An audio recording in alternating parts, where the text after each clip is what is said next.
หากท่านกำลังเจอปัญหาอยากจะขยายขอบเขตการให้บริการงานเฉพาะทางหรืองานอื่นๆที่เราไม่ถนัดแต่ก็ไม่อยากจะเสียโอกาสแต่จะหาทีมงานที่มีความรู้เชิงลึกประสบการณ์ที่เพียงพอในการทำงานเฉพาะทางก็เป็นเรื่องที่ยากแสนยากและยังมีค่าใช้จ่ายที่สูงมากในกรณีที่จ้างประจำมาครับงั้นทางผมแสงเหนือเพจไทยคลีนรูมได้คิดโซลูชันมาให้พี่ๆน้องๆนะครับโดยที่จะทำให้เราเนี่ยสะดวกขึ้นและไม่เสียโอกาส โดยได้จัดบริการให้คำปรึกษาด้านวิศวกรรมระบบ Clean Room ที่จะช่วยในการร่วมพบลูกค้านำเสนอสำรวจออกแบบเขียนแบบทำราคาเสนองานนะครับเสมือนเป็นทีมงานของท่านอีกทั้งยังช่วยในกระบวนการวางแผนเตรียมการติดตั้งและการทดสอบนะครับและเรายังอนุญาตให้ท่านใช้โปรไฟล์ในการลงในผังองค์กร เพื่อให้ลูกค้าเนี่ยเกิดความเชื่อมั่นมากยิ่งขึ้น โดยที่อยู่ภายใต้ขอบเขตงานที่เราทำจริงๆนะครับบริการนี้จะเป็นบริการที่ช่วยตอบโจทย์ในด้านการเสริมสร้างศักยภาพและความพร้อมที่ท่านจะเข้าไปให้บริการลูกค้าและไม่เสียโอกาสและไม่ต้องรอให้เสียเวลาอีกต่อไปงั้นเรามาเริ่มเข้าเนื้อหาและรายละเอียดกันเลยครับไปดูครับว่ามีอะไรบ้างโอเคเมื่อสักครู่ก็เกริ่นกันไปพอประมาณแล้วนะครับเราก็มาเข้าสู่เนื้อหารายละเอียดกันนะครับก็ผมกะจะใช้เวลาประมาณ20นาทีบวกลบนะครับเพื่อที่ว่าจะให้เรามีเวลาที่จะค่อยๆฟังทำความเข้าใจได้แต่ไม่นานจนเกินไปนะครับบริการด้านที่ปรึกษาระบบคีรูมนะครับก็ตรงตัวอยู่แล้วครับตรงนี้คือเราทำขึ้นมาเพื่อที่จะเป็นเรียกว่าที่ปรึกษาแล้วก็เป็นผู้ช่วยในกระบวนการที่จะทำงานนะครับในส่วนที่ทีมงานบางหน่วยงานอาจจะยังขาดหรือต้องการตรงนี้เพื่อที่ว่าจะไปขยายขอบเขตการบริการของท่านหรือว่าช่วยเสริมศักยภาพทีมให้แข็งแกร่งในด้านที่เป็นด้าน specialist เพิ่มขึ้นอะไรแบบนี้นะครับเราก็เลยมีบริการด้านนี้ขึ้นมานะครับโอเคเราไปดูกันนะครับว่าบริการนี้เราแบ่งเป็นยังไงนะครับแล้วก็แบ่งกลุ่มผู้รับบริการเนี่ยนะครับออกเป็น2กลุ่ม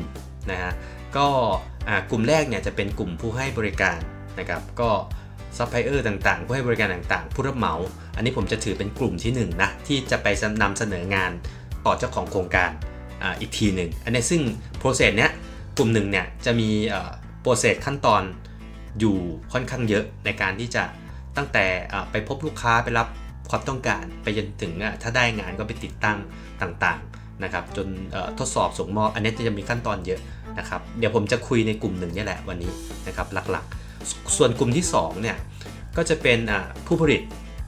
ผู้ใช้งานหรือเจ้าของโครงการนั่นเองโรงงานพูดง่ายๆเนาะกลุ่มนี้ก็เราก็จะให้บริการเช่นกันนะครับแต่ผมจะไม่ได้คุยลงรายละเอียดวันนี้แต่จะบอกสั้นๆว่ากลุ่มที่2เนี่ยถ้าฟังเนี่ยนะครับก็ฟังได้เพราะว่าคอนเซปต์กระบวนการที่ผมจะพูดในการว่าจ้างในการให้บริการกลุ่มของกลุ่มแรกเนี่ยก็จะมีข้อมูลที่เป็นประโยชน์แล้วก็เป็นไกด์ไลน์ให้นะครับว่าผมคิดค่าใช้จ่ายประมาณไหนนะครับส่วนกลุ่มที่2เนี่ยเดี๋ยวอาจจะมาคุยในโอกาสต่อไปก็ได้นะครับว่าจะคิดค่าบริการอย่างไรแต่ง่ายๆคือกลุ่มที่2เนี่ยเขาอาจจะต้องการผมตอนไหนต้องการอาจจะสัก2-3ข้อแรกต้องการเป็นที่ปรึกษาประจำแต่ตรงนี้ไม่รู้ว่าความต้องการจะมากน้อยแค่ไหนนะประจำหรือจำเป็นหรือเปล่าคือประจำอาจจะประจำแต่ว่าไม่ได้มีค่าใช้จ่ายมากนักไม่ได้หนักมากนักแต่เป็นประจำต้องจ่ายทุกเดือนเงี้ยก็พอเป็นไปได้อยู่คล้ายๆที่ปรึกษากระบวนการผลิตทั่วไปอย่างอื่นแต่เป็นด้าน Clean Room นะครับแล้วก็ Facility ว่าด้าน Engineering พูดง่ายๆนะอันนี้กลุ่มผู้ผลิตหรืออาจจะจ้างเป็นถ้าเท่าที่เป็นไปได้นะอาจจะจ้างเป็นพาร์ทไทม์หรือเป็น job by job ไปเวลาจะมีงานปุ๊บก็จ้างอะไรแบบเนี้ยเช่นพอ job by job ก็จะแบ่งย่อยอีกอาจจะแบบจ้างตอนที่ใช้ brainstorm ต้องการคำแนะนำในการแบบจะวางแผนสร้าง Clean Room นะครับใหม่นะครับหรือที่เป็นแบบทั้งอาจจะเป็นโรงงานสร้างใหม่เลยนะครับหรืออาจจะมีการขยายกระบวนการผลิตนะครับอันเนี้ยได้เลยนะครับแล้วอีกแบบหนึ่งก็คืออาจจะเป็นการปรับปรุงกระบวนการนะครับผลิตที่เป็น Clean Room ให้มีประสิทธิภาพมากยิ่งขึ้นหรือแก้ปัญหาของเดิมที่อาจจะ ไม่สมบูรณ์อะไรแบบนี้อันนี้คือกลุ่มผู้ผลิตนะครับในการที่ว่าวางแผนตรงนี้ว่างั้นเถอะช่วยให้เป็นระดมสมอง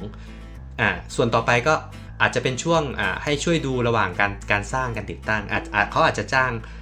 ผู้ให้บริการมาติดตั้งแล้วให้เราเนี่ยเป็นอยู่ฝั่งโอนเนอร์เป็นที่ปรึกษาโอนเนอร์ว่างั้นเถอะแล้วก็คอยตรวจคอยแนะนำคอยคอนซัลท์ให้ว่าควรจะสร้างยังไงอะไรต่างเราจะมีประเด็นเสริมอะไรได้บ้างแน่นอนว่าโรงงานอุตสาหกรรมต่างๆเขามีความรู้อยู่แล้วครับไม่ว่าจะเป็นโน้ตฮาวในสินค้าต่างๆหรือประสบการณ์ในการทำธุรกิจกระบวนการผลิตต่างๆแต่ว่าเราอาจจะไปเสริมเขาในแง่ของengineering ของ clean room เนี่ยว่ามันควรจะเป็นประมาณไหนนะครับที่เขาอาจจะไปเสริมในส่วนที่มันควรจะต้องมีหรือเขาไม่ทราบอย่างเงี้ยแล้วก็ในส่วนของหลักการตามมาตรฐานของISO ที่เป็นด้าน clean room เนี่ยว่าอะไรบ้างเราควรจะต้องดูนะครับอย่างน้อยๆอะไรแบบเนี้ยนะจะช่วยตรงนี้ได้อันนี้คือระหว่างติดตั้งนะและบางทีอาจจะติดตั้งไปแล้วนะครับก็เป็นช่วงท้ายๆแล้วอยากให้ผมเข้าไปช่วยออดิตหน่อยบ้างงั้นเถอะเข้าไปช่วยตรวจหน่อยไม่อยากให้ไปตั้งแต่ต้นละอยากไปแค่ตรวจเนี่ยแหละจะได้ประหยัดค่าใช้จ่ายจ้างผมแบบเฉพาะช่วงนี้ก็ได้เพียงแต่ว่ามันอาจจะมีข้อเสียครับเหมือนเราสร้างบ้านแหละคือเราไม่ได้ไปคิดช่วยตั้งแต่ต้นไงคุณเหมือนทำไปแล้วเราไปตอนท้ายมันก็จะได้ระดับหนึ่งตรงที่ว่าอย่างน้อยเราเป็นตัวสกรีนไม่ให้แบบจุดที่สำคัญหรือจุดที่แบบดูมีความเสี่ยงเนี่ยหลุดรอดไปได้อย่างน้อยก็ต้องมีเราไปคอมเมนต์ให้แก้แต่ว่าอยู่ในขอบเขตของการที่ทำไปแล้วนะจะปรับปรุงอะไรได้เท่าไหร่นั่นเป็นเรื่องของคอนแทคที่ทางเจ้าของการคุยกับทางผู้ให้บริการเนาะผมอาจจะไม่ใช่คนที่จะไปเปลี่ยนแปลงทุกอย่างแต่ว่าผมจะให้ข้อมูลที่เป็นประโยชน์และเป็นธรรมนะกับงานที่มันควรจะต้องมีคุณภาพขึ้นมาแต่อันไหนที่มันโอเคสมเหตุสมผลแล้วเนี่ยก็ต้องตามนั้นแต่ว่าอันไหนที่ว่าเฮ้ยมันดูแล้วมันจะเสี่ยงต่อกระบวนการผลิตหรือต่อคุณภาพต่างๆของกระบวนการผลิตเนี่ยผมก็จะแจ้งนะครับว่าอันนี้ควรจะต้องมีตรงนี้ตรงนั้นนะอะไรต่างๆนะครับอันนี้คือเป็นช่วงที่สุดท้ายช่วงที่ว่าจะเสร็จแล้วช่วงท้ายแหละจะเรียกว่าเป็นช่วงทดสอบก็ได้แต่นี่รวมถึงก่อนที่จะสร้างเสร็จนะไม่ได้แบบเสร็จแล้วจ๋าเลยแล้วไปตรวจนะหมายถึงว่าก่อนที่จะเสร็จงานอาจจะโปรเกรสไป 90%แล้วก็เกือบจะเทสรันแล้วผมก็จะไปดูอย่างเงี้ยมันจะมีความยืดหยุ่นในการแก้ได้กระบวนการโปรเจกต์ไลฟ์ไซเคิลเนี่ยเวลาเราไปดูมันจะมี5รู้สึกจำไม่ผิดมี5ช่วงนะตามที่ผมเคยเรียนอาจารย์สอนแต่ก่อนมันก็จะมีโปรเจกต์ไลฟ์ไซเคิลเนี่ย5ช่วงแล้วก็เฟสสุดท้ายเนี่ยจะเป็นเฟสท้ายๆแล้วที่จะทันเฟอร์โปรเจกต์เนี่ยมันจะแก้อะไรไม่ค่อยได้เรื่องทรัพยากรการเงินหรือเรื่องเทคนิคอลเนี่ยมันจะแก้ไม่ค่อยได้แล้วเพราะว่ามันเสร็จแล้วไงก็เหมือนเราสร้างเสร็จแล้วว่าแต่ถ้าแก้ในกระดาษแก้ในวิธีการคิดต่างๆเนี่ยมันแก้ง่ายแต่ถ้าเราไปแก้เคยได้ยินไหมไม่ว่าจะเป็น engineering หรือว่าธุรกิจหรืออะไรต่างก็ตามเนี่ยนะหรือตัวเลขทางการเงินพวกเนี้ยแก้ในกระดาษเนี่ยแก้ในแผนเนี่ยมันจะง่ายแต่ถ้าเราไปแก้ในตอนที่มันเป็นของจริงไปแล้วหรือเราสร้างเทปูนไปแล้วหรือว่าอะไรที่มันขึ้นมาแล้วเนี่ยมันจะแก้ได้ไหมก็คงได้บ้างแต่ว่าคงจะยากอะไรแบบนั้นเนาะความยืดหยุ่นกับการในการแก้ก็จะน้อยอันนี้ผมแค่ไกด์ให้เปิดนำร่องก่อนนะ introduce ก่อนว่าประมาณไหนกลุ่มผู้ใช้บริการนะครับวันนี้เราจะพูดกลุ่มแรกกลุ่มที่2ลูกค้าที่เป็น end user หรือเป็นโรงงานเนี่ยอันนี้ฟังแล้วเนาะฟังแล้วนะครับก็ประมาณนั้นผมก็วางแผนระยะยาวว่าจะต้องให้บริการในอุตสาหกรรมทางด้าน clean room อยู่แล้วนะครับโดยเฉพาะอย่างยิ่งกลุ่มลูกค้าที่เป็นโรงงานแต่ว่าในบทบาทไหนในแหล่งต่างก็คล้ายๆกับเมื่อกี้แหละที่บอกทีนี้ถ้าลูกค้าโรงงานในกลุ่มที่อาจจะยังไม่ได้ต้องการให้เข้าไปตรวจหรืออะไรหรอกคือยังไม่ได้ขึ้นงานยังไม่ขึ้นโครงการหรืออาจจะมีอยู่แล้วแต่ว่าไม่ได้อยากมีปัญหาให้ไปตรวจอะไรหรอกแต่อยากได้ความรู้ต่างๆทางด้าน clean room รู้สึกว่าเราก็จะใช้กันมาแต่ว่าก็ยังไม่ได้เข้าใจมากพูดง่ายๆเชิง engineering ของ clean room แต่ว่าเราก็ทำตามที่หน่วยงานเขามาตรวจหรือบังคับหรือให้เราต้องทำแต่เรายังไม่ได้เข้าใจในเชิงเทคนิคเช่นแบบเชิง HVAC ของ clean room หลักการต่างๆที่มันควรจะต้องทราบเพื่อแบบใช้งานให้ clean room เนี่ยมีประสิทธิภาพมากที่สุดหรือมีประสิทธิภาพมากยิ่งขึ้นอันเนี้ยผมก็จะมีบริการทางด้านจัดอบรมอยู่แล้ว in-house training นะครับพี่ๆกลุ่มผู้ผลิตหรือโรงงานเนี่ยพี่ๆก็ไม่ว่าที่จะเป็นเจ้าของหรือเป็นผู้บริหารต่างๆที่เกี่ยวข้องเนี่ยนะครับก็สามารถสอบถามผมเข้ามาได้หรืออยู่ในเพจเนี่ยก็จะมีแนะนำไว้ระดับหนึ่งอยู่แล้วนะครับว่าบริการ in-house training เนี่ยเราจัดหัวข้ออะไรบ้างอะไรพวกนี้ค่าใช้จ่ายประมาณไหนแต่ถ้าไม่แน่ใจหรือไม่มีเวลาหาก็โทรศัพท์ มาหาผมเลยนะครับที่ 0932229389 โทรมาเลยมันจะมีในคลิปที่พี่ๆเห็นเนี่ยมันก็จะมีเบอร์แท็กไว้อยู่แล้วแหละข้างล่างหรือไม่งั้นก็ได้โพสต์ในอะไรเงี้ยมีอยู่แล้วนะครับหาไม่ยากหรอก โอเคเราเกริ่นมาประมาณนี้นะครับแล้วก็เราก็เริ่มกันเลยนะครับเริ่มกันเลยตรงนี้นะครับสรุปข้อดีก่อนอันนี้ผมจะไปแบบไวนิดนึงเพราะว่าตอนนี้ก็ใช้เวลาไป 7-8 นาทีละสรุปข้อดีไปเลยเอาแบบไวๆนะข้อที่1จ่ายแบบขั้นบันไดใช้งานผมแค่ไหนก็จ่ายแค่นั้นนะครับโอเคแต่อาจจะมีรายเดือนประกบอยู่แหละเพราะว่ารายเดือนเนี่ยเดี๋ยวผมอธิบายอีกทีว่าทำไมต้องมีนะ2ไม่ต้องจ้างประจำซึ่งถ้าจ้างครบทีมจริงๆแล้วได้องค์ความรู้จริงๆหรือเทียบเท่ากับผมนะจะไปทำเนี่ยผมคิดว่าหลายคนนะคุณใช้หลายคนแน่นอนแล้วก็เผลอๆเนี่ย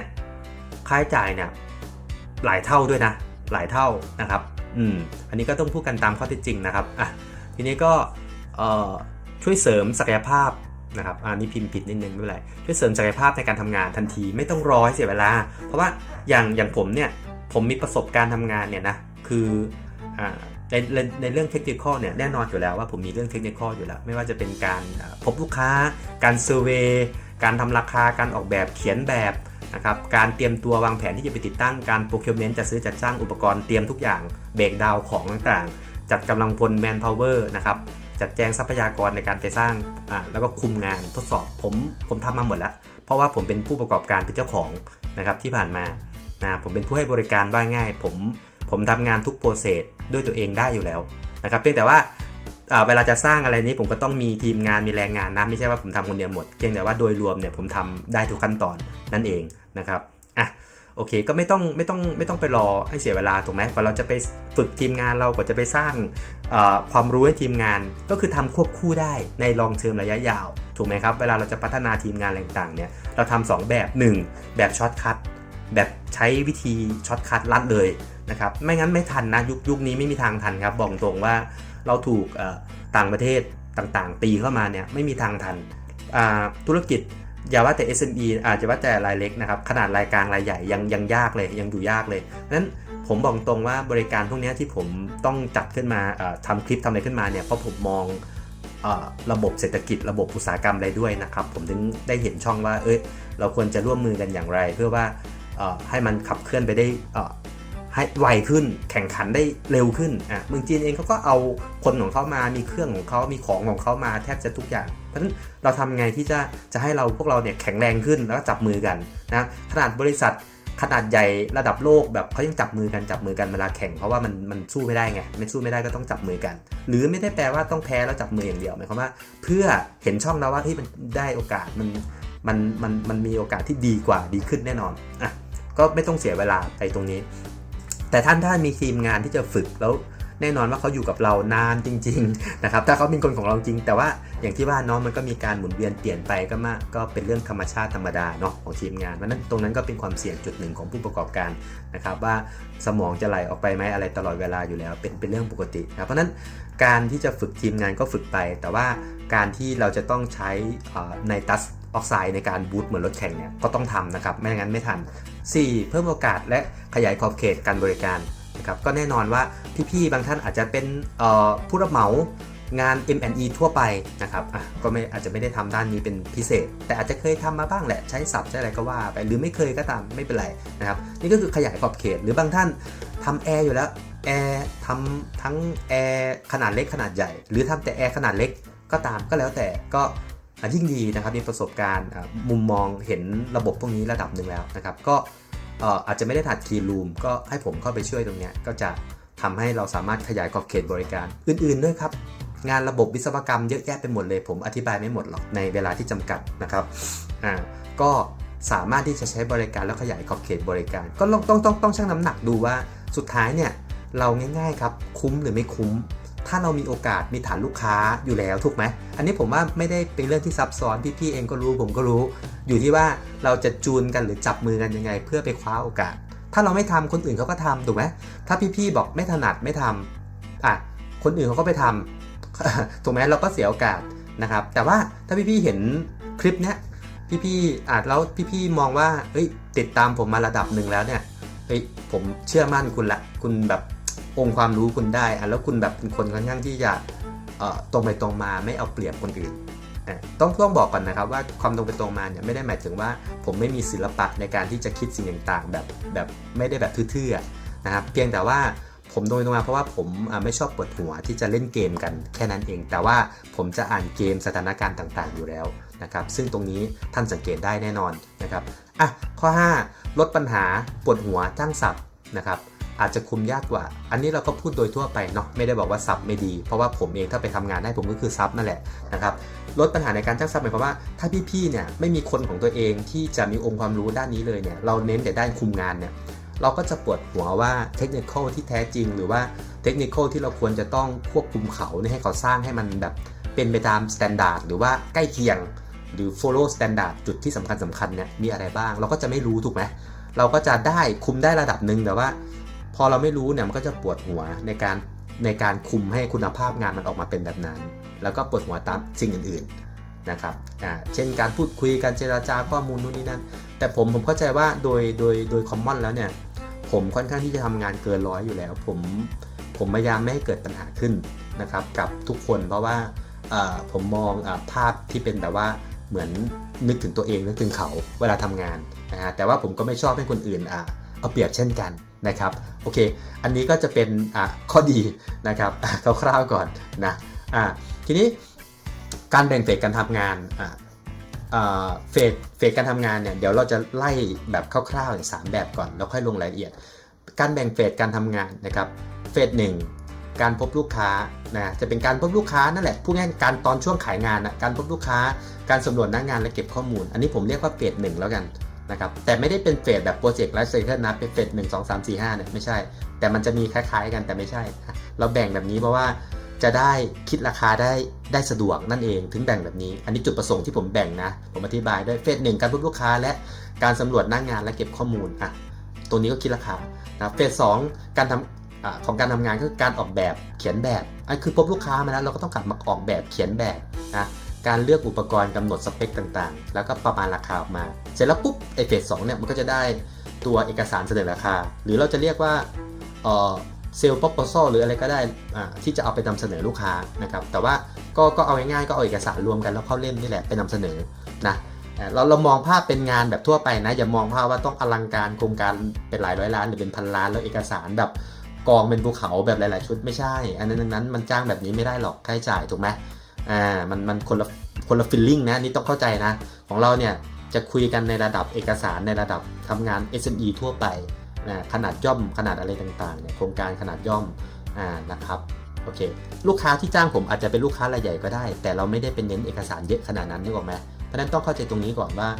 กระบวนการเอกสารพวกนี้ถ้าเรากำลังบอกว่าเฮ้ยเรากำลังแท็กเอกสารเป็น global standard อะไรสักอย่างหนึ่งแล้วต้องเอาพวกนี้ไปแท็กหมดเลยคุณต้องมีรีพอร์ตเอกสารเพื่อเราจะไปทำ ISO ระบบไม่ใช่หมายถึง clean room นะหมายถึงทั่วไปแบบนั้นไม่ได้นะต้องคุยก่อนผมทำให้เพื่อตรงนี้เนี่ยจะเป็นการทำงานในการที่ว่าให้งานมันเดินได้แล้วสำเร็จในลักษณะการทำงานโดยทั่วไปไม่ได้เป็นการเตรียมเอกสารให้ท่านไปยื่นมาตรฐานต่างๆนะครับคนละแบบเฟส3ช่วงกระบวนการเตรียมวางแผนการติดตั้งหรือระหว่างการติดตั้งทดสอบอันเนี้ยเฟส3ก็จะเป็นลักษณะที่ว่าเราได้แล้วเราได้งานมาแล้วถูกไหมผ่านเฟส2มาเนี่ยเราก็คือเราได้งานแล้วเราก็ต้องทำอะไรเราก็ต้องเตรียมวางแผนไม่ว่าจะเป็นแผนงานติดตั้งแผนเรื่องทรัพยากรต่างๆนู่นนี่นั่นนะครับหรือว่าประสานงานลูกค้าต่างๆอันนี้จะอยู่ในเฟส3แล้วก็วางเสร็จแล้วก็ทำไงก็เริ่มเข้าไปติดตั้งเริ่มเข้าไปสร้างนั่นเองกระบวนการ construction process หรือว่าถ้าเอาแบบ clean room เนี่ยเรามีอาคารแล้วมีอะไรแล้วอยู่แล้วเนี่ยเราไปสร้างแต่ตัวห้อง clean room แล้วก็ facility ของ clean room ไม่ได้รวมสร้างอาคารใหม่ก็อาจจะเรียกว่าติดตั้งก็ได้มันก็เหมือนกันแหละ construction เนี่ยติดตั้งเนี่ยเป็นส่วนหนึ่งของ construction ว่างั้นเถอะแต่ construction เนี่ยมันจะพูดแบบภาพเต็มภาพใหญ่นั่นเองนะครับแต่ใน clean room เนี่ยใน standard ของ ISO 14644เนี่ยเขาก็เรียกว่า construction นั่นแหละนะครับ construction process นะครับโอเคอันนี้ก็คือ3อย่างที่เป็นเฟสการทำงานที่เราจะทำงานแล้วรวมทั้งการคิดค่าใช้จ่ายก็จะคิดตามนี้เวลามองก็มองว่าเรามีกระบวนการทำงานกี่ขั้นตอนที่จะไปให้บริการ ถูกไหมอันที่1ที่ต้องคิดอันที่2ในกระบวนการพวกนี้มันตอบโจทย์อะไรเราได้บ้างถูกไหมครับอันที่3คือกระบวนการเหล่านี้เรามีการคิดค่าบริการยังไงนะครับคิดเป็นขั้นบันไดยังไงโอเคนี่แปลว่าเมื่อกี้ข้อดีก่อนหน้าเนี่ยผมได้พูดถึงการจ่ายแบบขั้นบันไดเดี๋ยวเราจะได้เห็นภาพว่าการจ่ายแบบขั้นบันไดเนี่ยมันมีการคิดเงินแบบไหนหมายความว่าถ้าเราไปพบลูกค้านะครับแล้วเรายังไม่ได้ออกแบบเราก็ไม่จำเป็นจะต้องจ่ายเงินนะครับของเฟส2ทันทีซึ่งเราอาจจะแบ่งจ่ายได้ในข้อตกลงก็เดี๋ยวค่อยคุยกันเป็นดีเทลอีกทีนะไปพบลูกค้ามาแล้วงานมันไม่เวิร์กหรอกสมมุตินะอันนี้ทำไมผมต้องแบ่งเป็นเฟสเพราะมันจะได้ยืดหยุ่นต่อการจ่ายเงินนะครับเราไปดูแล้วเฮ้ยมันไม่น่าจะได้ว่างานนี้หรือมันไม่โอเคแต่จริงๆแล้วมันต้องสกรีนลูกค้าตั้งแต่ต้นแล้วนะแต่นี่ผมพูดเผื่อในเคสทั่วไปนะครับว่าไปดูแล้วเราไม่เสนอดีกว่าเราก็แค่เข้าไปแล้วก็ไปเก็บข้อมูลหรือไม่เก็บก็ได้หรือจะเก็บก็ได้ในวันที่เราเข้าไปอันนั้นก็คือจบจ่ายเงินแค่นั้นไปนะครับจ่ายแค่ค่าเดินทางที่เราไปเก็บกับค่าเสียเวลาที่เราไม่ได้คิดเป็นน้ำมันนะเราคิดเป็นภาพรวมขององค์ความรู้แล้วก็การดำเนินการนะครับอันนี้ต้องบอกก่อนนะครับส่วนถ้าเกิดว่าเราจะเสนองานนี้เราก็ต้องตามเฟส2นะครับเฟส2ก็คือการออกแบบคำนวณออกแบบเขียนแบบกำหนดอุปกรณ์ต่างๆนานานะครับประมาณราคาต่างๆแต่ว่า เดี๋ยวต้องมารับเอกสารถ้าพี่ๆสนใจเนี่ยผมก็จะมีตัวเอกสารคล้ายๆขอบเขตการบริการเนี่ยมันก็ถือว่าเป็นคอนแทรคหรือเป็นส่วนหนึ่งของสัญญานะอันนี้ผมก็จะเป็นละเอียดเลยแต่ทำไมผมไม่เอามากลางแล้วพูดล่ะตัวหนังสือมันเล็กมันดูไม่เห็นหรอกเป็นตัวหนังสือแบบปกติเราเอามาขึ้นจอโทรศัพท์เนี่ยมันมองไม่เห็นพวกนี้ผมต้องคิดผมจะประมาณว่าประเมินเรื่องพวกนี้ก่อนที่ผมจะนำเสนอสิ่งต่างๆผมจะดูแล้วว่าอะไรเสนอได้ไม่ได้โอเคเป็นว่าง่ายๆก็คือว่าเอกสารขอเพิ่มเติมได้นะครับมันจะมีคอนแทคแล้วละเอียดกว่านี้ประกบอยู่นะครับก็ประมาณนั้นแล้วการออกแบบเนี่ยก็เป็นการออกแบบเพื่อให้ได้แบบออกมานะครับแล้วเราก็จะมีตารางคุณลักษณะอุปกรณ์แบบสมมุตินะตารางเครื่องปรับอากาศที่เราเคยเห็นนะแล้วก็มีโฟลว์เท่าไหร่ BTU เท่าไหร่นู่นนี่นั่นอะไรเงี้ยก็จะมีประมาณแบบนั้นให้แต่ไม่ได้แบบเฮ้ยเอารายการคำนวณมาให้ฉันเอาโน้ตฮาวทั้งหมดมากองอยากจะดูอย่างเงี้ยไม่ได้อันนี้ต้องบอกก่อนว่าคนละเรื่องถ้าเป็นอย่างนั้นเนี่ยมูลค่าการที่จะใช้ค่าใช้จ่ายหรือการที่จะใช้บริการมันคนละแบบอันนั้นเป็นการซื้อโน้ตฮาวหรือเทคโอเวอร์กิจการคนละแบบนะผมต้องบอกก่อนเพราะฉะนั้นให้เข้าใจตรงกันว่าเวลาใช้บริการมันจะมีเงื่อนไขในคอนแทรคบอกอยู่แล้วว่าอันนั้นไม่เกี่ยวนะครับเพียงแต่ว่าเราช่วยออกแบบเหมือนเราเป็นคนออกแบบแต่เราไม่ได้มีหน้าที่มาสร้างวิธีการสอนว่าจะต้องทำอย่างไรทั้งหมดแต่เราทำงานให้เลยนั่นเองนะครับอันไหนแนะได้แนะแต่ไม่ได้มาเป็นการสอนงานโดยตรงสอนนี่หมายถึงว่าไม่ใช่เป็นการอบรมนะแต่หมายถึงว่าการที่ต้องพูดอะไรเฉพาะเจาะจงแล้วเป็นเชิงลึกเชิงดีเทลเชิงลึกที่เป็นแบบโน้ตฮาวโอเคเฟส2ส่วนเฟส3เนี่ยก็เป็นกระบวนการช่วงวางแผนนะครับวางแผนการติดตั้งหรือระหว่างการติดตั้งการทดสอบเห็นไหมครับว่าสมมุติว่าเราเฟส2เนี่ยเราไม่ได้เรียกว่าไม่ได้งานเฟส3ก็จะไม่เกิดแปลว่าถ้าเฟส2ไม่ได้งานเฟส3ก็ไม่ต้องมีก็คือไม่ต้องจ่ายแต่ว่าถ้าเราได้งานถึงจะเกิดเฟส3ขึ้นก็ค่อยไปตกลงเนื้องานกันว่า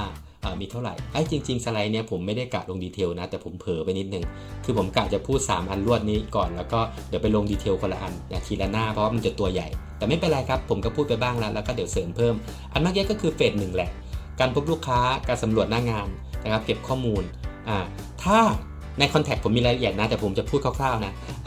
ถ้าเกิดว่าไปพบแล้วเราเก็บข้อมูลได้ทันทีไม่เกิน 1-2 ชั่วโมงแล้วเหมือนไปพบแล้วเก็บเลยงานไม่ใหญ่เอาพูดง่ายๆหรือใช้เวลาไม่มากอันเนี้ยไม่ได้เสียค่าใช้จ่ายเพิ่มแล้วก็เสียเฉพาะค่าที่เราประเมินต่อวันนั้นที่เราเข้าไปนะครับซึ่งผมรู้สึกว่าผมคิดเรท 6,000 ในเขตกรุงเทพปริมณฑลนะครับเดี๋ยวจะมีรายละเอียดราคาบอกอยู่อีกทีนะเดี๋ยวเราจะอย่าเพิ่งพูดเรื่องราคาดีกว่าเดี๋ยวสับสนนะครับแต่ว่าถ้าต่างจังหวัดไกลกว่าเขตกรุงเทพปริมณฑลก็จะมีค่าใช้จ่ายเพิ่มนั่นเองพูดแบบง่ายๆนะครับสำรวจหน้างานเก็บข้อมูลนี่รวมถึงการที่ว่าผมต้องช่วยพรีเซนต์ด้วยนะนี่ต้องเข้าใจนะครับว่าการพรีเซนต์เนี่ย การที่มีค่าใช้จ่ายแบบนี้คือหมายความว่าผมเนี่ยต้องเอาองค์ความรู้ที่ผมทำงานมาทั้งหมดเนี่ยทั้งในแง่ของวิศวกรเฉพาะทางด้วยแล้วก็ทั้งในแง่ของการที่ผมเป็นผู้ให้บริการผู้ประกอบการเนี่ยนะครับทั้งหมดทั้งมวลประมาณ17ปีเนี่ยผมมีความรู้ตรงเนี้ยไปใช้ด้วยนะเพราะฉะนั้นค่าใช้จ่ายที่เกิดขึ้นเนี่ยมันเป็นค่าองค์ความรู้ด้วยไม่ใช่เป็นการที่ว่าเราคิดค่าน้ำมันตรงๆอย่างเดียวหรือค่าการไปทำงานต่อวันเป็นรายชั่วโมงไม่ใช่แต่ต้องมองเป็นค่าองค์ความรู้ของงานเฉพาะทางนะครับของงานเฉพาะทางไม่พอแล้วของวิชาชีพอีกวิชาชีพวิศวกรแต่ว่ามันก็มีความเฉพาะทางด้วยนะครับก็ต้อง มีหลายมิติเฟส 2ของการทำงานออกแบบเขียนแบบกำหนดอุปกรณ์เมื่อกี้ผมก็ได้คุยไปแล้วแหละนะครับก็หลักๆก็ตามที่คุยเลยแล้วก็ เราก็ประมาณราคาเสร็จอะไรเสร็จก็นำเสนอลูกค้าระหว่างการนำเสนอเนี่ยอาจจะให้ผมเข้าไปด้วยหรือไม่ให้เข้าก็ได้หมายความว่าเราทำข้อมูลเสร็จเราจะส่งกันทางออนไลน์นี่แหละส่งเมลส่งอะไรก็ได้ที่เราส่งกันเองก่อนนะส่วนพี่ๆที่จะเอาไปเสนอลูกค้าก็ เสนอเองก็ได้ก็เอาไปสกรีนก่อนแล้วก็เตรียมตัวที่จะเอาไปตรวจเอาไปปรับราคาอะไรให้แบบเหมาะสมกับที่ตัวเองคิดแล้วก็ส่งลูกค้าไปอย่างเงี้ยนะครับก็ได้แล้วถ้านัดพรีเซนต์จะให้ผมเข้าไปด้วยก็ได้หรือไม่ให้เข้าไปก็ได้ถ้าเข้าไปก็คือมีค่าใช้จ่ายไงต้องนึกภาพว่าเราอยู่คนละที่กันนึกออกไหมผมกับพี่ๆที่ใช้บริการเนี่ยอาจจะอยู่คนละที่กันเวลาผมไปเนี่ยผมก็ต้องมีค่าใช้จ่ายนะครับ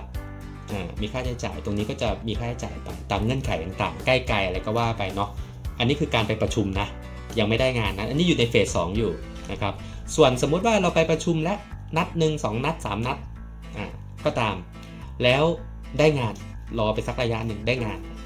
นปุ๊บกระบวนการเนี่ยเฟส 3เนี่ยก็ต้องมาดูว่าปกติแล้วเนี่ยถ้าได้งานเนี่ยผมว่าเฟส 3ยังไงก็ต้องให้ผมช่วยอยู่แล้วมากน้อยแค่นั้นเอง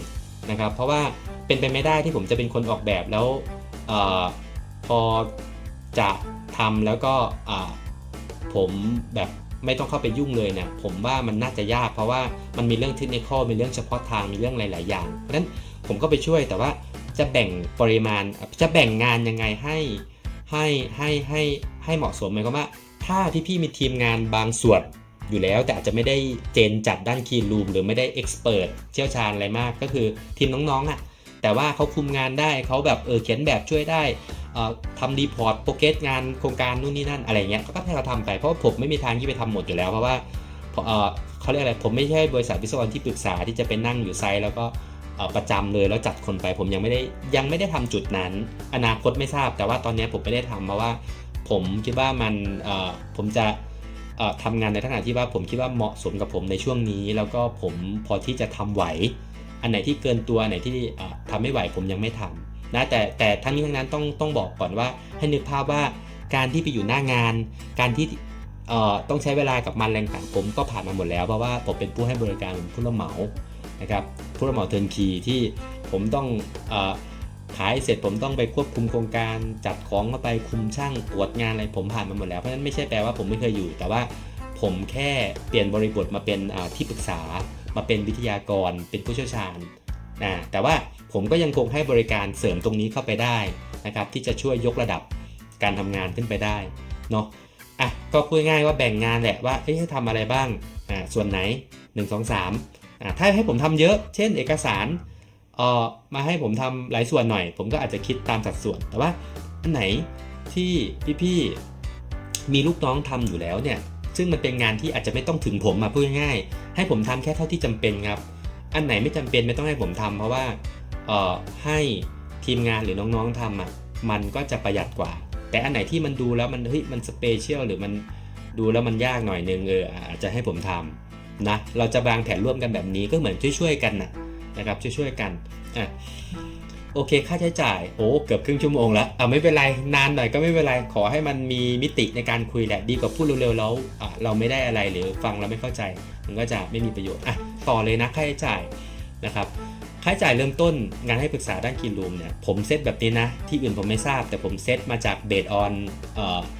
ก็หลายเบสออนแหละแต่ผมไม่ขออธิบายรายละเอียดค่าใช้จ่ายเนี่ยผมคิดเป็น1ส่วนค่าใช้จ่ายเริ่มต้นที่ถือเป็นค่าใช้จ่ายประจำนะครับค่าใช้จ่ายประจำคือว่าต้องจ่ายทุกเดือนในการให้คำปรึกษาด้านคลีนรูมหมายความว่าพี่จะโทรมาปรึกษาหรือไม่ปรึกษาก็ช่างแต่พี่ๆต้องจ่ายนะครับเพราะฉะนั้นพี่ๆที่จะใช้บริการต้องมั่นใจว่าพี่ๆจะ ตั้งใจที่จะขยายขอบเขตงานจริงๆนะครับเพราะว่าถ้าไม่เอาจริงเนี่ยหรือไม่ชัวร์เนี่ยผมว่าบริการนี้ไม่เหมาะกับพี่ๆแต่ว่าถ้าพี่ชัวร์แน่ชัดเจนว่ามีฐานลูกค้าแน่มีโอกาสแน่อย่างน้อยจ้างผมไปสัญญาเป็นรายไตรมาสนะผมคิดไว้เนี่ยสัญญาผมน่าจะเป็นรายไตรมาสคือแต่รายไตรมาสนี้ถ้าเกิดดูแล้วลูกค้าไม่ค่อยมีหรือมีการเปลี่ยนแปลงคุณก็ยกเลิกได้ในรายไตรมาสถูกไหมมันก็ผูกพันไปแค่3เดือนผมไม่ได้ผูกพันเป็นปีๆเนาะถูกไหมทุกฝ่ายทั้ง2ฝ่ายก็จะมีความยืดหยุ่นในการเลิกหยุดใช้บริการพูดง่ายๆในการที่ว่าเขาเรียกว่าบริการถึงช่วงนี้พอสัญญาเท่านี้แล้วก็สิ้นสุดแค่นั้นเองไม่มีปัญหาแต่ว่าถ้าดูแล้วงานมันมีความต่อเนื่องต่างๆนานาก็ถือว่าต่อเนื่องได้ก็เป็นโอกาสเป็นสิ่งที่ดีนะครับที่จะเป็นรายได้ของพี่ๆนั่นเองโอเคคราวนี้ค่าใช้จ่ายเริ่มต้นเนี่ยนะครับก็คือเดี๋ยวผมอธิบายอย่างนี้คือค่าใช้จ่ายตรงเนี้ยมันไปคิดเป็นค่าเงินเดือนปกติไม่ได้ว่าเอาสมมุติว่าเอาวิศวกรจบใหม่ฐานประมาณเนี้ยมันอาจจะใกล้เคียงกับวิศวกรจบใหม่แล้วถูกไหมจะมี O ด้วยหรือไม่มีอะไรแล้วแต่นะแต่ว่าผมเอาแบบเริ่มต้นนะก็อยู่ประมาณนี้แหละนะครับ 25,000 ต่อเดือนเนี่ยนะครับถามว่ามันก็คนละบริบทกันวิศวกรจบใหม่เขาก็คือวิศวกรจบใหม่ซึ่งหน้าที่เขามันก็1 2 3นะครับไต่เต้าขึ้นมาแต่ผมเนี่ยเป็นคนที่อยู่ในอุตสาหกรรมมานานแล้วผมลงทุนเวลาลงทุนประสบการณ์ไปเยอะเพราะฉะนั้นการใช้ผมไม่จำเป็นต้องไปใช้แบบใช้เวลาเยอะใช้ผมเท่าที่จำเป็น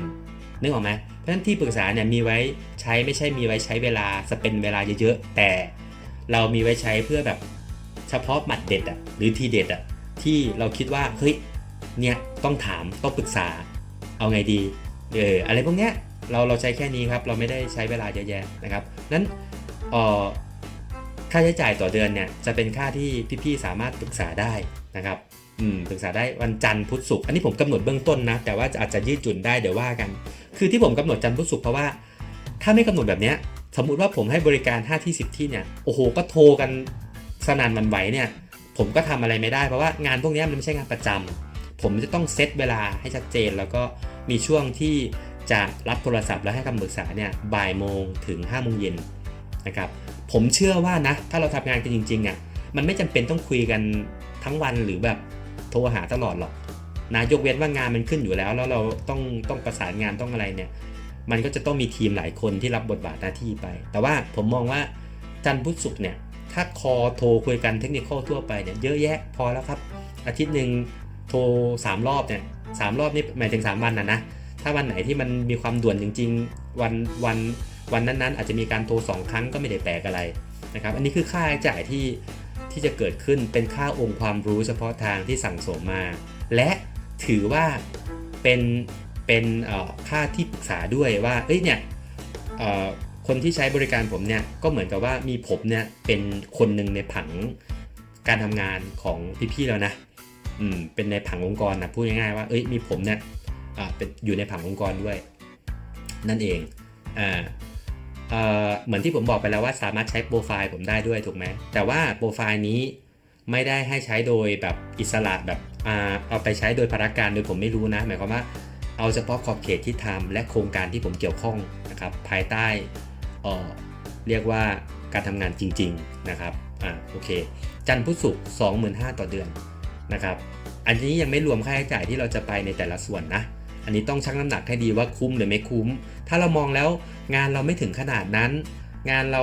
นานๆทีปีนึงมีคิดรูมอยู่แค่มูลค่า1 ล้านบาท2 ล้านบาทรวมค่าใช้จ่ายที่เป็นราคาที่เสนอลูกค้านะไม่ใช่กำไรอันนี้ก็อาจจะไม่ค่อยเหมาะเท่าไหร่ถูกไหมถ้าเป็นอย่างนั้นเนี่ย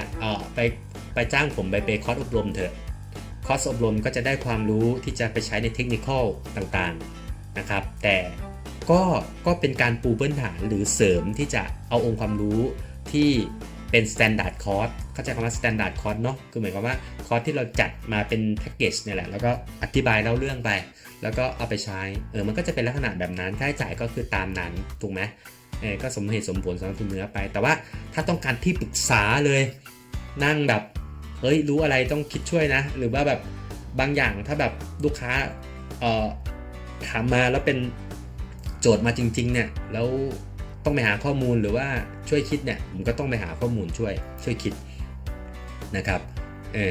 เป็นอย่างนั้นนะครับโอเคส่วนแรกแต่นะครับเดี๋ยวก่อนค่าใช้จ่ายเนี่ยผมก็มองว่าเศรษฐกิจช่วงนี้ด้วย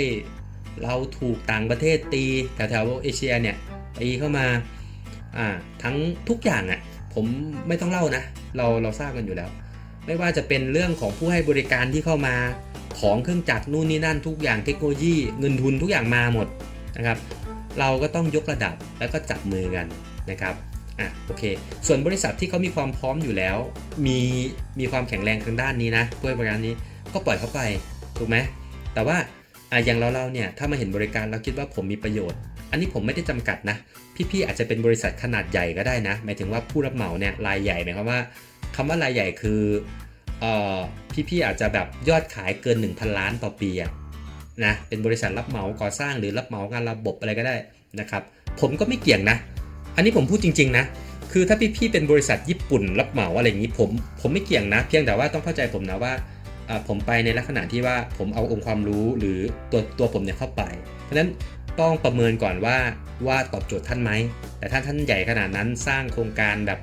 ระดับนานาชาติมาเยอะแยะมากมายแล้วแบบมีบุคลากรครบครันอยู่แล้วเนี่ยก็ไม่ต้องจ้างผมเนาะแต่ผมแค่จะบอกว่าถ้าคิดจะจ้างผมนะครับด้วยจุดประสงค์อะไรก็ได้ลองคุยกันก่อนคิดว่าถ้าผมไปเติมทีมท่านได้เหมือนทีมฟุตบอลทีมที่มันแบบเจ๋งๆมันต้องมีตัวคีย์หรือตัวหลายๆตัวนะเอาไปรวมกันผมอาจจะเป็นคนหนึ่งที่เป็นคีย์พิเศษที่เอาไปรวมกับทีมของท่านก็ได้หรือไปช่วยเติมในบางแง่มุมก็ได้ผมก็ยินดีไม่ได้ปิดกั้นนะครับบริษัทใหญ่ผมไม่ได้ปิดกั้นแล้วก็ไม่ได้รู้สึกกังวลอะไรด้วยที่จะไปช่วยนะครับเพราะว่าปกติไปสอนลูกค้าที่เป็นลูกค้าองค์กรเนี่ยก็ใหญ่ๆทั้งนั้นนะครับ เพราะฉะนั้นเนี่ยยินดีนะครับยินดีแล้วก็เมื่อกี้ค่าบริการ 25,000 พี่ผมก็ว่าเมื่อกี้ผมพูดเรื่องของการที่ต่างชาติเข้ามาตีเราต่างๆนานาใช่ไหมแล้วเราต้องช่วยกันผมก็เลยคิดว่างั้นผมในฐานะที่เราอยู่ในอุตสาหกรรมเดียวกันและเป็นคนไทยเหมือนกันนะผมก็ลดเหลือ 15,000 ต่อเดือน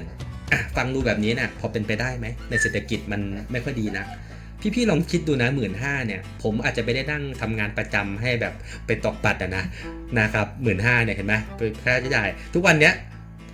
ตำแหน่งหนึ่งเนี่ย 15,000 นี่ก็แทบไม่มีคนทำแล้วนะเป็นเริ่มต้นเนี่ยงานทั่วไปไม่ต้องผู้เชี่ยวชาญระดับผมแล้วผมเอาแค่ 15,000 เนี่ยไม่ต้องไปนั่งประจำหรอก 15,000 เนี่ยแค่ได้ความคิดหรือว่าได้ไอเดียหรือสิ่งที่ผมทำมาเนี่ยใช่ไหมแล้วมาแชร์ให้คำปรึกษาเนี่ยผมว่าก็ลองคิดประเด็นนี้ดูว่ามันคุ้มหรือไม่คุ้มก็น่าจะดูได้ใช่ไหมคุ้มหรือไม่คุ้มถ้าถามว่า 15,000 เนี่ยค่าจ้างก็แทบจะแบบเท่าแอดมินอันนี้โทษนะไม่ได้ว่าแอดมินนะแต่หมายความว่าเหมือนกับค่าจ้างเริ่มต้นของคนในทีมบริษัท15,000 เนี่ยแต่ท่านได้แบบคนที่ทำงานอยู่ระดับผมเนี่ยที่เป็นวิทยากรในด้านอุตสาหกรรมคลีนรูมในประเทศไทยเนี่ยซึ่งมีอยู่ไม่กี่คนนะคุ้มไหมอันนี้ต้องชั่งน้ำหนักเองต้องชั่งน้ำหนักเองไม่มีใครบอกได้นะครับไม่มีใครบอกได้แล้วก็บริการเนี้ยในราคา 15,000 เนี่ยผมแค่ช่วงนี้นะที่ผมคิดนะช่วงมันเงียบๆนี่แหละก็ถ้าพูดกันง่ายๆคือว่าช่วงเนี้ยผมเพิ่งเปิดบริการผมก็อยากจะได้ฐานลูกค้าถ้า3 ราย 5 รายนะครับในช่วง 2-3 เดือนเนี้ยผมอาจจะมีลูกค้าไหมตรงนี้สัก3 ราย 5 รายผมก็จะหยุดแค่นี้นะบางทีนะเพราะว่าผมไม่ได้แบบเป็นคนที่ว่าจะไปรับแบบลูกค้ามาเยอะๆแล้วเราก็ให้บริการไม่ทั่วถึงก็ไม่ใช่คอนเซ็ปต์ผมจะเอาพอประมาณที่ผมพออยู่ได้นะครับเพราะผมจะมีปรัชญาของผมอยู่ว่าผมจะทำอะไรประมาณไหนเท่าไหร่นะครับผมต้องบาลานซ์ตรงนี้เพราะฉะนั้น 15,000 ถ้าพี่ๆฟังเนี่ยไม่เกินมกราคมหรอกครับเดี๋ยวบริษัทก็มีรับบริการตรงนี้ครบแล้วผมก็ไม่ให้ราคานี้แล้วนะครับถ้าเกิน5 บริษัทขึ้นไปเนี่ยผมไม่มาบอกหรอกว่ามีกี่บริษัทแล้วที่สมัครเข้ามาแต่ว่าผมจะมีโควต้าในภายในผมเองเนี่ยว่าถ้าเกิดเกิน5 บริษัทขึ้นไปเนี่ยผมจะปรับเป็น 25,000 เหมือนเดิมนะครับหรือ 20,000 ขึ้นต่อเดือนนะนี่ต้องจ่ายต่อเดือนนะไม่ใช่แพ็กเกจone time นะคือต่อเดือนนะพี่ต้องจ่ายต่อเดือนนะครับลองชั่งน้ำหนักว่ามีผู้เชี่ยวชาญประมาณเนี้ยอยู่ในทีมแล้วก็อยู่ในออร์แกไนซ์ท่านเนี่ยคุ้มไหมนะครับ กับการที่จะไปรับงานถ้าพี่บอกปีหนึ่งโอ้รับงานด้านคีรูมหรือด้านที่มันเกี่ยวข้องกับคีรูมผมไม่ได้บอกเฉพาะคีรูมนะที่เกี่ยวข้องด้วยนะที่ผมทำทุกท่านเห็นแหละว่าผมทำอะไรบ้างในเพจถ้าท่านคิดว่าคุ้มโอ้ยถ้ารับงานมาปีหนึ่งสมมุตินะสัก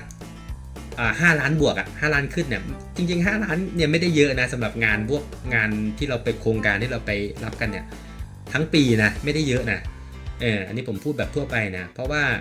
5 ล้าน10 ล้านเนี่ยถ้าเราได้รับมาต่อปีเฉลี่ยนะโอ้โหคุ้มแล้วนะครับคุ้มแล้วที่จะให้ผมไปช่วยตรงเนี้ยโอเคนะตรงนี้เราจบสไลด์นี้ 15,000 นะครับค่าใช้จ่ายส่วนต่อไปค่าพบลูกค้าต้องสำรวจงานภายใน 1-2 ชั่วโมงนะไม่ทันอย่าฝืนนะครับคืองานมันเยอะมากแต่ว่าเราก็ยังจะแบบพยายามแบบฝืนนะให้มันจบภายใน 1-2 ชั่วโมงจะได้ประหยัดค่าใช้จ่ายเนี่ยอย่าฝืนนะครับถ้างานมันรายละเอียดเยอะมากๆเนี่ยมันจะเสี่ยงนะไม่คุ้มหรอกนะครับไม่ทันอย่าฝืนเพราะว่าเวลาผมไปเก็บเนี่ยผมไม่ได้พูดตรงๆพูดง่ายๆว่าในขั้นต้นเนี่ยถ้าเราไม่รู้ว่าหน้างานเล็กใหญ่เนี่ยผมจะไม่เอาทีมงานไปเยอะนะเพราะว่ามันมีค่าใช้จ่ายมันทำได้หมดแหละแต่ทุกอย่างมันใช้ตังค์ไงผมก็จะวิ่งมาเองนี่แหละแบบง่ายๆสะดวกเพื่อที่จะประหยัดค่าใช้จ่ายช่วยให้มากที่สุดแต่ไปเนี่ยไปในฐานะวิชาชีพฐานะค่าเสียเวลาด้วยค่าน้ำมันค่าทุกอย่างทุกค่านะครับเพราะฉะนั้น6,000 บาทเนี่ยอย่าเพิ่งคิดว่าแพงนะในบางท่านอาจจะคิดอุ้ย 6,000 บาทแพงจังวันหนึ่งเดือน 180,000อุ้ยคิดอย่างนั้นไม่ได้ไปทุกวันถูกไหมมันเป็นงานจ็อบ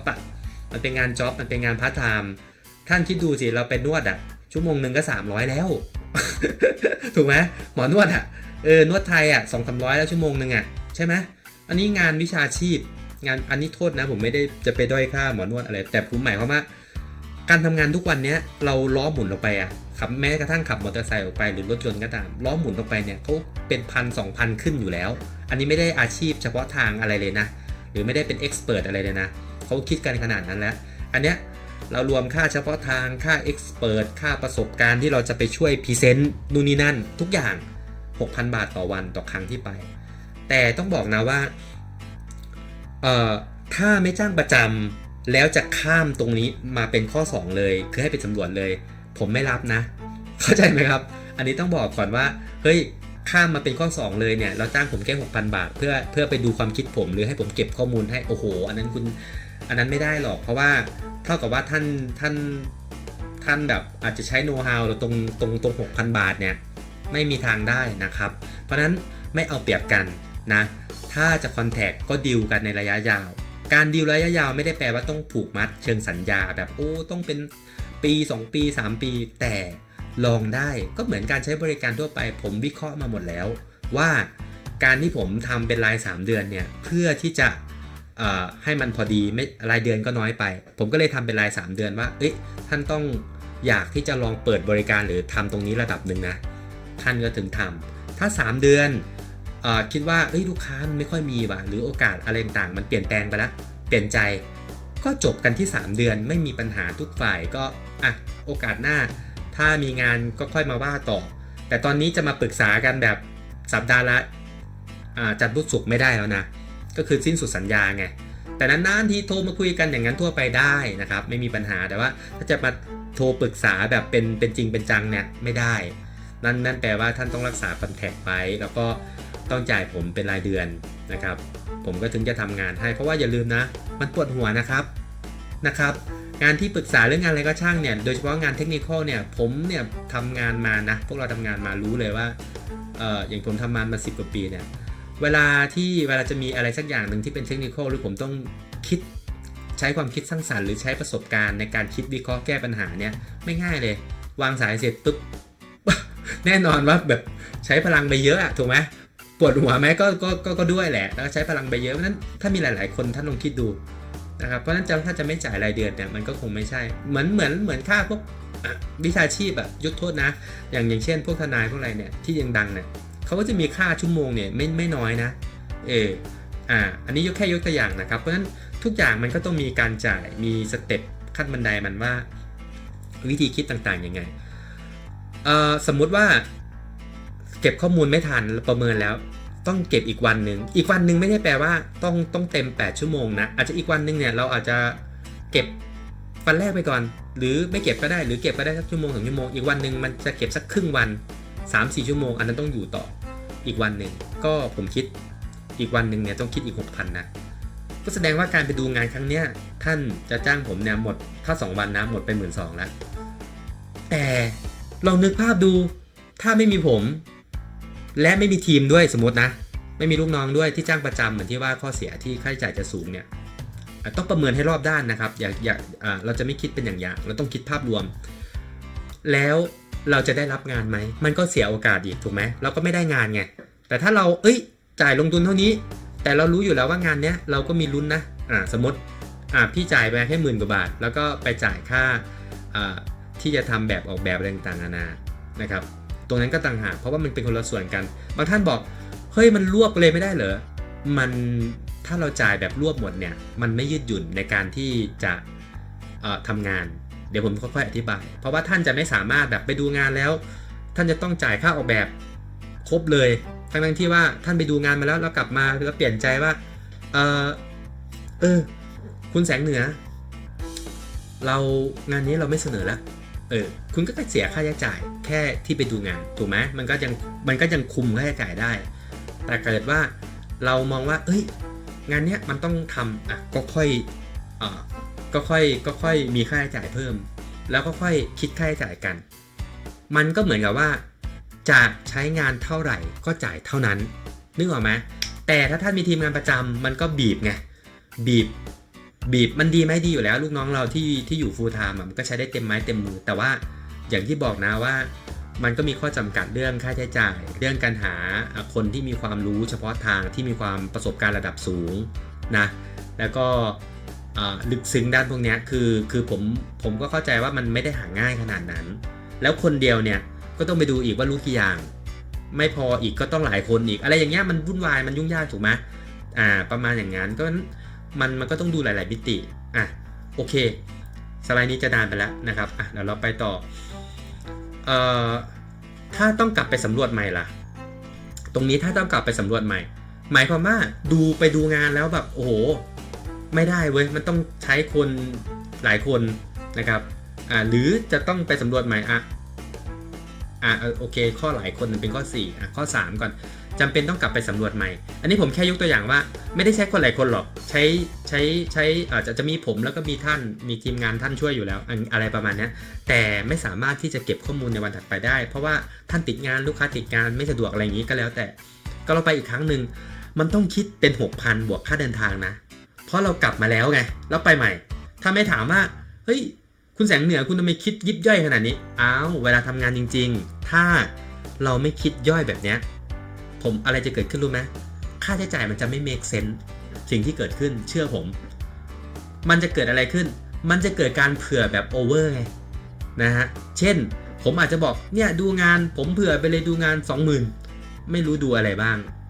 20,000 จะดูมากดูน้อยดูเร็วดูคนเดียวดู5 คนเหมือนกันหมดมันไม่ได้หรอกเพราะฉะนั้นสิ่งที่ดีที่สุดคือจำแนกแยกแยะให้มันตรงกับตัวเนื้องานที่เราทำปริมาณงานนะครับอันนี้ถ้ากลับไปใหม่มันก็ต้องแบบสมมุตินะผมต้องกลับไปลูกค้าที่เราจะไปดูกันมีระยะทาง200 กิโลเมตรมันก็ต้องเติมน้ำมันไปก็ต้องขากลับก็ต้องกลับมาแล้วนะแล้วไปใหม่แล้วไปกลับไปบางครั้งไกลก็ต้องไปค้างไปพักบ้างมันก็เหนื่อยใช่ไหมจะไปดูปุ๊บวิ่งกลับมาเลย 200 ไปกลับอีก200มันไม่มีใครทำครับผมก็ไม่ทำนะถ้างานแบบนี้เนี่ยอย่างน้อยผมต้องนอนไม่ขาไปก็ขากลับสักขาหนึ่งอย่างต่ำนะอันนี้บอกก่อนเผลอเนี่ยไปเตรียมตัวรอก่อนด้วยซ้ำล่วงหน้า1 คืนและขากลับเผลอไม่กลับแวะนอนแถวกรุงเทพนะครับต้องกลับไปสำรวจใหม่และงานต้องใช้ทีมงานหลายคนในการสำรวจตรวจเพราะอะไรรู้ไหมทำไมต้องแยกแบบนี้กรณีที่เรามีประสบการณ์ในการทำงานเนี่ยเราจะรู้เลยว่าเฮ้ยงานบางงานเนี่ยยกตัวอย่างงานปรับปรุงต้องเช็คของเดิมและแผนใหญ่ท่านคิดหรือว่าเราจะสามารถทำได้ภายในวัน2 วันและคนไม่กี่คนถูกไหมครับและเครื่องมือไม่กี่ชิ้นเป็นไปไม่ได้เพราะฉะนั้นผมจำเป็นต้องแยกแบบนี้เพราะว่าผมละเอียดและผมทำเพื่อที่ว่าเราจะได้คุยในเรื่อง contract หรือรูปแบบกันได้ชัดเจน ในเรื่องของสโคปงานและค่าใช้จ่ายด้วยว่าทำอะไรบ้าง มันจะไม่มีปัญหาภายหลังแต่ถ้าเราคร่าวๆหมดดูงานก็ดูงานอันนี้ผมพูดตรงๆนะมันก็มีคนที่ไม่ละเอียดด้วยไงทำงานดูงานก็ดูงานอย่างเงี้ยมันจะเกิดปัญหามานั่งทะเลาะกันทีหลังว่าไหนอันนี้ควรจะรวมไม่ควรจะรวมอะไรเงี้ยผมไม่ใช่คนแบบนั้นผมต้องชัดเจนว่าอย่างน้อยอาจจะไม่ได้แบบละเอียดเอกสารระดับวิชาการมากมายในการที่จะมานั่งไล่กันแบบนี้แต่ต้องมีส่วนหลักๆที่เราพอจะเห็นภาพรวมหรือภาพหลักๆที่จะต้องใช้เจรจาหรือพูดคุยค่าใช้จ่ายกันโอเคนะอันนี้เรากลับมาอีกรอบหนึ่งก็จะเป็นรูปแบบที่ 4 ไปนะครับแล้วค่าใช้จ่ายในการออกแบบเขียนแบบเท่าไหร่ก็อยู่ประมาณ 3-5% ของมูลค่างานที่ประเมินใครประเมินผมนี่แหละประเมิน ถูกไหมเวลาเราจะสร้างระบบต่างๆเนี่ยอันนี้ผมพูดถึงว่าเราไปเก็บข้อมูลมาแล้วนะเราก็ต้องรู้แล้วว่าระบบเนี้ยมันประมาณการได้ว่าซิสเต็มเนี่ยมันจะใหญ่เล็กแค่ไหนอะไรต่างๆด้วยแอเรียด้วยประเภทของ โซนต่างๆคลาสต่างๆนู่นนี่นั่นเราก็จะประมาณได้เพราะนั้นผมจะประมาณค่าจ้างก่อนที่ผมจะออกแบบนะครับแล้วก็คิด 3-5% ขึ้นอยู่กับว่าเราจะเอาเรียกว่าความเขาเรียกว่าขึ้นอยู่กับสเกลงานด้วยและความละเอียดมันไม่ใช่ความละเอียดหรอกแต่หมายความว่าตัวเนื้องานว่าจะตกลงรายละเอียดกันยังไงนะครับโอเคเอาแบบไวๆนะ 3-5% บางท่านบอกเฮ้ยมันทำไมแพงจังวะ 3-5% อย่างนี้ผมถึงบอกว่าเวลาจะประเมินอะไรพวกนี้เราต้องย้อนกลับไปดูตรงข้อแรกก็คือโอกาสถ้าเราบอกว่าโอกาสมันมีแล้วค่าใช้จ่ายพวกนี้กำไรเราสมมุตินะผมเอาแบบทั่วไปก่อนนะกำไรเราอาจจะแบบ 25% 30% ของโครงการกำไรขั้นต้นนะไอ้ค่าใช้จ่ายพวกนี้ที่เกิดขึ้นเนี่ยรวมทุกขั้นตอนเลยที่ผมเข้าไปช่วยเนี่ยสมมุติผมค่าใช้จ่ายที่เกิดขึ้นที่ผมนะอาจจะ 6-7% ถามว่าท่านยังเหลืออีกตั้งเยอะแต่ต้องมองว่าถ้าท่านไม่ได้ใช้ผมนั่นแปลว่าท่านทำงานเองได้อยู่แล้วถูกไหมก็ไม่ต้องใช้ผมท่านก็ได้เต็มๆไปแต่ในเงื่อนไขนั้นท่านไม่ต้องใช้บริการนี้แต่ถ้าท่านต้องใช้บริการนี้ก็แปลว่าเฮ้ยท่านมีความจำเป็นที่จะต้องใช้ผมแปลว่าโอกาสที่เราจะได้รับกำไร 25-30% กำไรขั้นต้นเรามาหัก 6-7% สมมุติเฉยๆนะอันนี้กลมๆนะ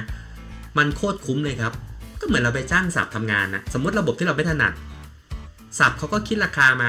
20-30% แล้วเราก็ไปบวกอีกรอบหนึ่ง 20-30 เป็นเท่าไหร่ 60-70 ที่ลูกค้าถูกไหมอันนี้คือสิ่งเดียวกันเรื่องเดียวกันในวงการพวกนี้เรารู้กันอยู่แล้วงานประมาณราคาที่มันจะเป็นแบบการท็อปอัพขึ้นไปหรือการบวกเข้าไปอย่างเงี้ยเพียงแต่จะมากจะน้อยแค่นั้นถ้าเราไปบวกเยอะเราก็ไม่ได้งานถูกไหมเวลาเราไปแข่งขันอันนี้ก็เหมือนกันแทนที่จะไปจ้างซับหลายทีแล้วบวกในเปอร์เซ็นต์เยอะๆท่าน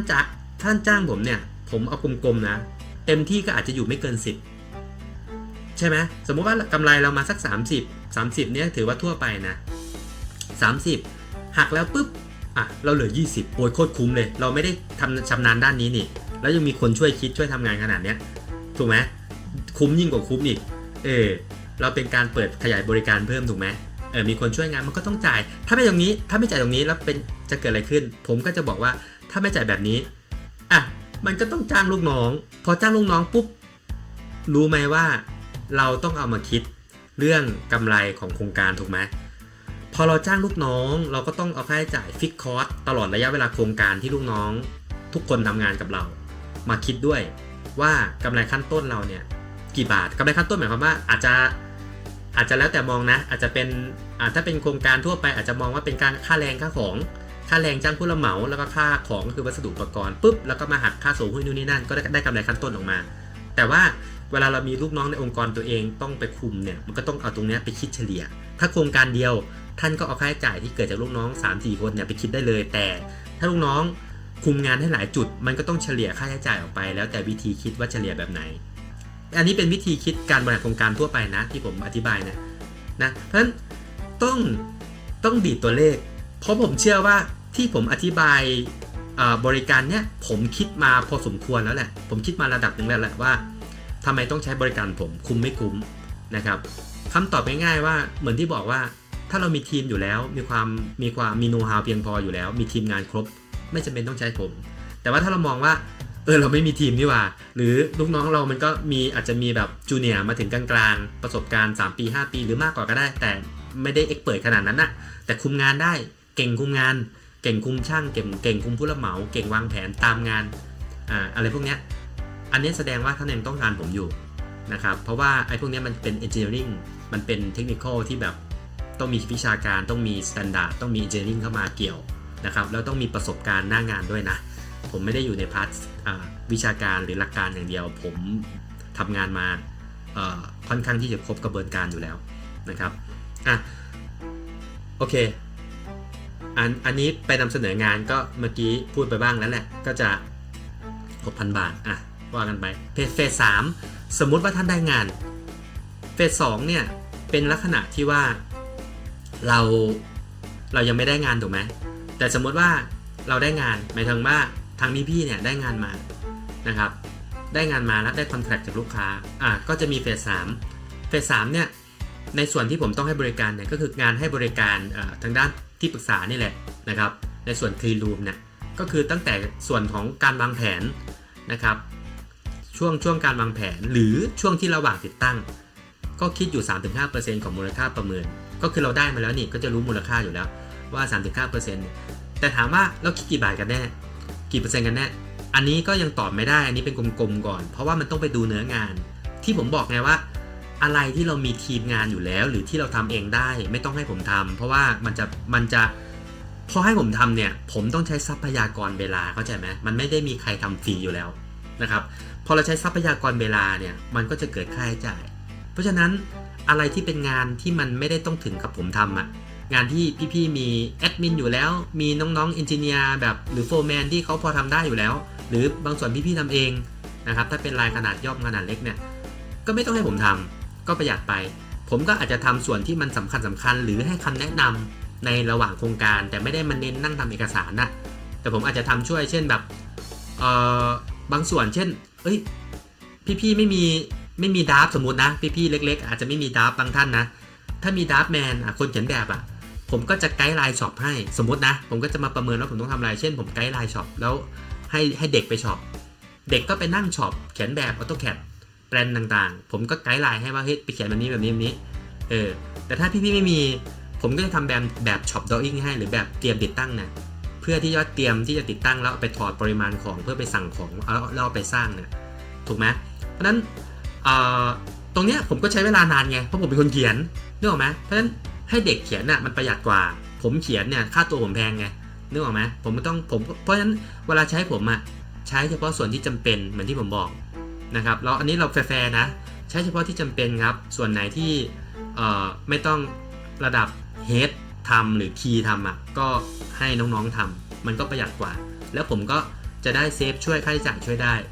นะครับอันนี้เพราะฉะนั้น 3-5% เนี่ยมันอยู่ที่มูลค่าโครงการด้วยงานเล็กๆสมมุติงานเล็กๆแบบไม่ถึงล้านสมมุตินะแล้ว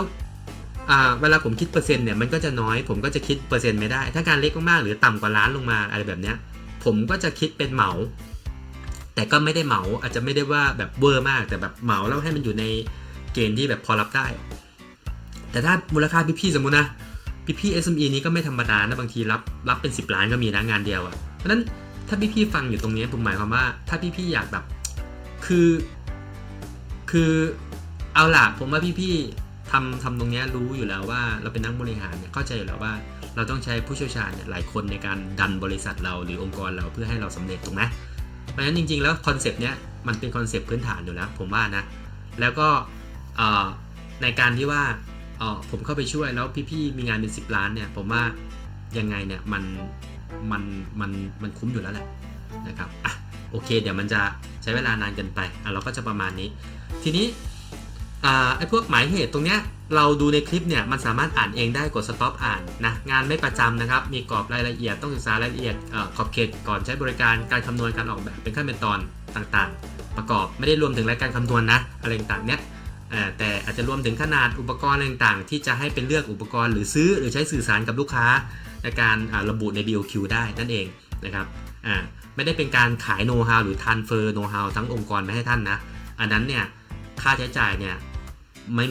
ประเมินไม่ได้ครับประเมินมูลค่าไม่ได้แล้วผมก็ไม่ขายด้วยนะครับ4ขอบเขตการทำงานไม่รวมการฝึกอบรมนะคือทำงานเนี่ยไม่ได้เป็นการไปฝึกเทรนทีมงานท่านโดยตรงแต่ว่าอันไหนที่พอแนะได้ในระหว่างกระบวนการทำงานก็แนะไปตามสถานการณ์หน้างานแต่ไม่ได้แบบน้องๆมานั่งแล้วผมไปทำตัวแบบเหมือนเป็นเทรนเนอร์แล้วไปสอนแบบเอาเดี๋ยวทำอย่างนี้อันนี้ทำอย่างนี้แบบนี้ไม่ได้มันใช้เวลาเยอะนะครับไม่ได้อยู่ในขอบเขตบริการข้อ 5 ให้การปรึกษาทั่วไปตามเทคนิคต่างๆตามนี้ข้อ 6 ราคาไม่ได้รวมว่าผมต้องไปตั้งสมมตินะหาเครื่องมือพิเศษมาให้ท่านด้วยในการที่ว่าไปดูงาน 6,000 บาทแล้วต้องใช้เครื่องมือพิเศษราคา 200,000 บาทเงี้ยแสงเหนือคุณไปหาเครื่องมือมาโอ้โหมันงี้ไม่ได้นะคือนึกออกไหมเราก็ต้องเอาเท่าที่มีเช่นผมมีเครื่องวัดระยะผมมีเครื่องวัดอุณหภูมิความชื้นปกติทั่วไปไม่ได้บอกว่าต้องเป็นสเปคคุริฟายอะไรนะคือเป็นทั่วไปที่ใช้งานได้ดีในระดับหนึ่งแล้วก็ใช้ทำงานได้หรือผมมีเครื่องวัดพาร์ติเคิลอันเล็กผมก็อาจจะผมมีอยู่ผมก็เอาไปด้วยได้อะไรแบบนี้แต่ผมก็อาจจะคิดค่าเครื่องมือผมนิดหน่อยเพิ่มไหมหรือไม่คิดอะไรก็ว่ากันอีกทีนึงอะไรพวกเนี้ยอันไหนมีแล้วเราไม่คิดแต่ว่าถ้าท่านให้ไปจัดหาเครื่องมือมาเองเป็นพิเศษเนี่ยเพื่อไปทำภารกิจเฉพาะบางอย่างเนี่ยไม่ได้เนาะนั้นท่านต้องจัดมาผู้ว่าจ้างหรือพี่ๆต้องจัดมานะครับรวมทั้งสมมติตัวอย่างแบบต้องไปอบรมเซฟตี้มาตั้งที่สูงอับอากาศนู่นนี่ตรวจโรคผมไม่รวมนะครับอันนี้ไม่รวมโดยเด็ดขาดทั้งตัวผมเองหรือตัวทีมที่ผมจะจัดเข้าไปในกรณีที่ต้องใช้คนเยอะไม่รวมมันต้องคิดแยกอยู่แล้วนะอันนี้เราต้องเข้าใจตรงกันนะต้องไปตั้งร้านก่อนเพื่อว่าตั้งร้านยุโรปแบบสูงมากเลยเป็น10 เมตรเลยแล้วก็ข้อเสือรัดเต็มที่เลยมีบันไดขึ้นอะไรแบบงานเซฟตี้100ไม่ได้รวมนะครับจะเก็บข้อมูลนี้เราคิดแค่ว่าตัวเราแล้วก็การเก็บเบื้องต้นทั่วไปแล้วก็การเก็บในขณะที่มันสะดวกสามารถเก็บได้โดยไม่ได้มีทำอะไรเป็นพิเศษนะโอเคงั้นประมาณนี้นะครับสไลด์นี้แล้วก็ในส่วนตารางค่าสรุปบริการที่ปรึกษาด้าน Kinroom เพิ่มเติมเนี่ยผมจริงๆทุกอย่างที่อยู่ในตัวสไลด์เนี่ยนะครับผมก็ได้ทำในตาราง Excel เนี่ยเพื่อให้ดูง่ายเพราะว่าถ้าดูตามสไลด์เมื่อกี้มันจะตัวหนังสือใหญ่ถูกไหมจุดประสงค์เพราะว่าเดี๋ยวเวลาเราไปดูในสมาร์ทโฟนเนี่ยถ้าผมเอาตาราง Excel มาให้ดูเลยเนี่ยเราจะอ่านไม่เห็นแล้วเราจะมองไม่เห็นผมก็เลยต้องพูดเป็นตัวใหญ่มาก่อนแล้วก็ค่อยสรุปตาราง Excel ให้ดูที่พี่ๆเห็นเนี่ยมันจะมีตาราง Excel สรุปค่าใช้จ่ายแล้วให้ท่านดูภาพรวมเนี่ยภายในแผ่นเดียว2แผ่นถึงข้อ5เนี่ยได้อยู่แล้วนะครับเพราะฉะนั้นถ้าใครสนใจก็โทรหาผมเลยนะครับไม่ต้องแชทมาหลอกโทรมาเลยถ้าเกิดงานระดับเนี้ยนะมันต้องคุยกันให้เคลียร์แล้วก็คุยก่อนได้นะใช้บริการไม่ใช่บริการเนี่ยเดี๋ยวค่อยว่ากันถ้าสนใจเนี่ยคุยหารือกับผมได้นะครับหารือกับผมได้ผมก็จะเอาตารางเนี่ยนะครับที่เป็นไฟล์ PDF เนี่ยให้ส่งให้ต่างหากเอาไปดูชัดๆแล้วก็จะมีตัวขอบเขตบริการที่ผมร่างขึ้นมาเนี่ยนะครับร่างไว้แล้วเนี่ยนะส่งให้เพื่ออ่านรายละเอียดนะครับให้ละเอียดนะครับก่อนที่จะใช้บริการหรือเซ็นสัญญากันต่างๆนะครับโอเคก็จะประมาณนี้ถ้าพี่ๆท่านใดสนใจก็สามารถยกหูโทรมาหาผมได้เลยนะครับกับผมแสงเหนือครับมีอะไรปรึกษาหารือพูดคุยแนวทางกันก่อนได้ครับส่วนจะใช้บริการหรือเปล่าไม่เป็นไรครับเราแลกเปลี่ยนกันครับเพื่อเพิ่มศักยภาพแล้วก็เพิ่มโอกาสในการแข่งขันต่อไปครับช่วงนี้ขอบคุณครับทุกคนแล้วพบกันครับ